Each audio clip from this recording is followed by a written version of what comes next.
Indian രാഷ്ട്രീയത്തിൽ BJP നേതൃത്വം നൽകുന്ന മന്ത്രിസഭ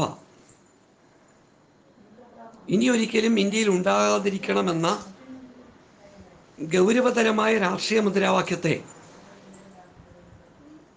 അതിൻ്റെ ഉത്തരവാദിത്വത്തിൽ പ്രതിരോധിക്കുവാൻ കോൺഗ്രസ് കാണിക്കുന്ന താൽപ്പര്യക്കുറവിന് ഏറ്റവും നല്ല തെളിവാണ്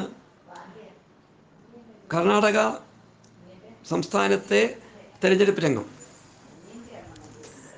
കഴിഞ്ഞ നിയമസഭാ തെരഞ്ഞെടുപ്പിൽ BJPയെ നിയമസഭയിൽ നിന്ന് പുറത്തു നിർത്തുവാനായി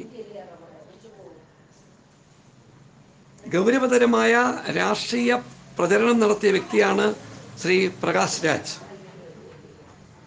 ശ്രീ പ്രകാശ് രാജ് എന്ന സിനിമാ പ്രവർത്തകൻ അദ്ദേഹത്തിൻ്റെ രാഷ്ട്രീയ ഉത്തരവാദിത്വം ഗൗരവതരമായി നിർവഹിക്കുകയും അതിൻ്റെ പേരിൽ സിനിമാ രംഗത്ത്, വിശിഷ്യ ഹിന്ദി സിനിമാ രംഗത്ത് നിന്നും ഒറ്റപ്പെടുത്തുകയും ചെയ്തുവെന്ന് അദ്ദേഹം പിന്നീട് വിശദീകരിക്കുകയുണ്ടായി.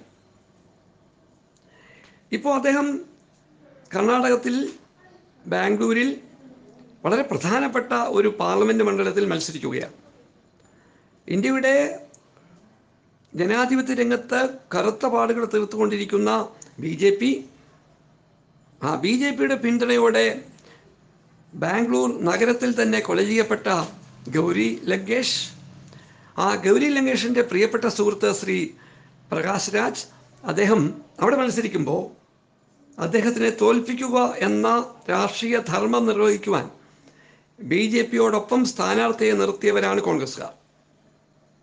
ഇനിയും ബാംഗ്ലൂരിൽ നിന്ന് 100 കിലോമീറ്ററിന് താഴെ മാത്രം അകലെയുള്ള മാണ്ഡ്യയിൽ കർണാടകത്തിലെ നിലവിലുള്ള ജനതാദൾ സർക്കാരിൻ്റെ പ്രതിനിധിയെ എതിർക്കുന്നത് കോൺഗ്രസിൻ്റെയും BJPയുടെയും പൊതുവായ സ്ഥാനാർത്ഥിയാണ്. സിനിമാ രംഗത്തെ വളരെ പ്രശസ്തി നേടിയ മുൻ BJPയുടെ പ്രതിനിധിയായിരുന്ന കർണാടക സിനിമ നായകന്മാരിൽ ഒരാളായ മരിച്ചുപോയ സിനിമാ പ്രവർത്തകൻ്റെ ജീവിത പങ്കാളി സുമലത മാണ്ഡ്യയിൽ മത്സരിക്കുമ്പോൾ ആ സുമലതയെ പിന്തുണയ്ക്കുവാൻ BJPയും കോൺഗ്രസും ഒന്നിച്ചിരിക്കുന്നു.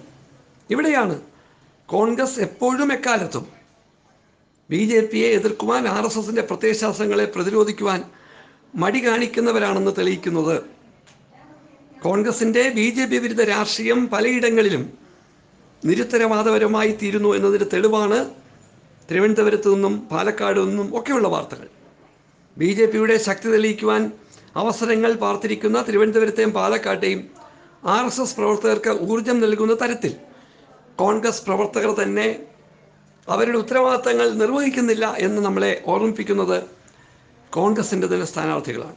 ചുരുക്കത്തിൽ BJPയുടെ സ്ഥാനാർത്ഥികളെ പരാജയപ്പെടുത്തുവാൻ മറ്റാരുമായും സന്ധി ചെയ്യേണ്ട കോൺഗ്രസ് കർണാടകത്തിൽ പ്രകാശ് രാജിനെ തോൽപ്പിക്കുവാൻ, മാണ്ഡ്യയിൽ BJPയുമായി ബന്ധമുള്ള സിനിമാ നടിയെ ജയിപ്പിക്കുവാൻ കോൺഗ്രസ് മുന്നോട്ട് വരുന്നത് കോൺഗ്രസിൻ്റെ രാഷ്ട്രീയ പാപ്പരത്വം ഒരിക്കൽ കൂടി തെളിയിക്കുന്നു.